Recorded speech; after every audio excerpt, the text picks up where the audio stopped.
जियो, Airtel, Vodafone idea सभी ने अपने टैरिफ्स के रेट में काफी ज्यादा इजाफा किया पिछले साल 2019 के अंदर, और उसके इजाफा होने के बाद काफी सारे प्लान में बदलाव किया गया। वहीं पे जियो ने प्रीपेड के अंदर काफी सारे प्लान चेंज किए, लेकिन जियो फोन के लिए, जो कि उनका एक बहुत ही ज्यादा महत्वाकांक्षी प्रोजेक्ट था, वहां पे रेट्स के अंदर बदलाव तो किए गए, लेकिन वैलिडिटी को खाली कम किया गया। आपको याद होगा कि 49 रुपीज में आप जियो फोन के अंदर, जो कि 1500 रुपए का फोन आता था, 1 महीने तक अनलिमिटेड कॉलिंग करते थे किसी भी नंबर पे। उसको कम करके 500 मिनट आपको जियो टू अदर मोबाइल दिया गया, और साथ ही साथ आपको 14 दिन की वैलिडिटी जियो टू जियो करने के लिए दी गई। 69 के अंदर आपको थोड़े बेनिफिट ज्यादा दिए जाते थे, और उसकी वैलिडिटी आपको 14 दिन की दी जाती थी। लेकिन इन दोनों प्लान्स को जियो की तरफ से बंद कर दिया गया है।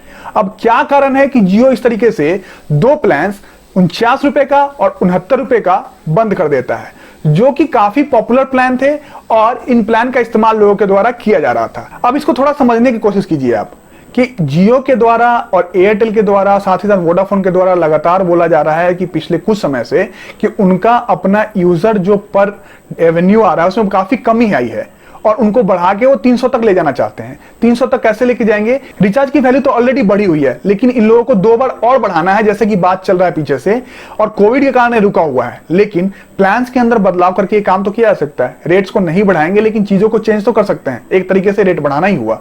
अगर कोई कस्टमर 14 दिन का रिचार्ज करा के आराम से 1 महीने तक इस्तेमाल कर लेता था, क्योंकि उसका नंबर बंद नहीं होता था, 14 दिन वो कॉलिंग करता था, उसके बाद वो कॉलिंग नहीं करता था, लेकिन आज की डेट में उसको 75 रुपए का रिचार्ज करना पड़ेगा। जो लोग सुदूर क्षेत्र में रहते हैं, जिन लोगों के पास आमदनी कम है, वो 49 रुपए महीने का काम कर रहे थे। लेकिन जियो ने यहां भी प्रॉफिट बनाने की सोची, मार्केटिंग की सोची, और उस प्लान को हटा दिया। देखिए, ये 49 रुपए का प्लान ना कोई आपको प्रॉफिट देने वाला प्लान नहीं था, लेकिन ये बहुत लोगों को कनेक्ट करने वाला प्लान था। जियो का जो मेन मोटो था, जो मेन सोच था, उससे जियो हटता हुआ नजर आ रहा है। काफी टाइम तक जियो ने कोशिश किया कि फ्री में नंबर्स प्रोवाइड करे, फ्री में डाटा दे, फ्री में कॉलिंग दे, लेकिन वहां से अब हट के पर्टिकुलर कंपनी बिजनेस की है तो बिजनेस की तरफ जाना सही है, लेकिन इस तरीके की हरकतें नहीं करनी चाहिए। अब जियो की तरफ से क्लियरिफिकेशन क्या आ सकता है, या जियो क्या सोच रहा है कि उनके द्वारा बताया जाएगा कि इन प्लान्स का इस्तेमाल लोगों के द्वारा नहीं किया जा रहा था, इसीलिए इन प्लान्स को हमने बंद कर दिया। लेकिन क्या आप इस तरीके का 14 दिन का कोई प्लान आपके प्लेटफॉर्म पे है?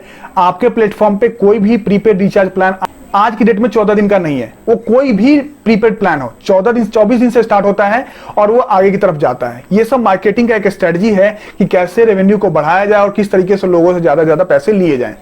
इस बात को ध्यान दीजिए कि आने वाले समय के अंदर इसी प्रकार से रेट बढ़ते रहेंगे, और हमारे डेटा के स्पीड के ऊपर, हमारे नेटवर्क के स्पीड के ऊपर, हमारे नेटवर्क पे कॉल ड्रॉप पे कोई बात नहीं की जाएगी किसी के द्वारा भी। आपको ही करना पड़ेगा। ट्वीट में लगा रहा हूं यहाँ पे, ट्विटर पे जाइए, इसको रीट्वीट कीजिए और शेयर कीजिए। तकनीकी सार के इस बात को जितना ज्यादा लोगों तक पहुंचा सकते हैं पहुंचाइए। प्लान बदलने की बात नहीं है, बात है बाकी कंपनीज भी यही फॉलो करेंगी, और आने वाले समय के अंदर रेडी रहिए कि आपको फिर बहुत बड़ा झटका मिलने वाला है और 50% तक आपके रेट हाइक होने वाले हैं। ये हाइपोथेटिकल केस नहीं बता रहा हूं मैं, ये बिल्कुल सही बात बता रहा हूं, और काफी सारे रिपोर्ट्स आप गूगल कर सकते हैं। तकनीकी सार देखने के लिए धन्यवाद, शेयर करने के लिए बहुत बहुत धन्यवाद। Thank you so much.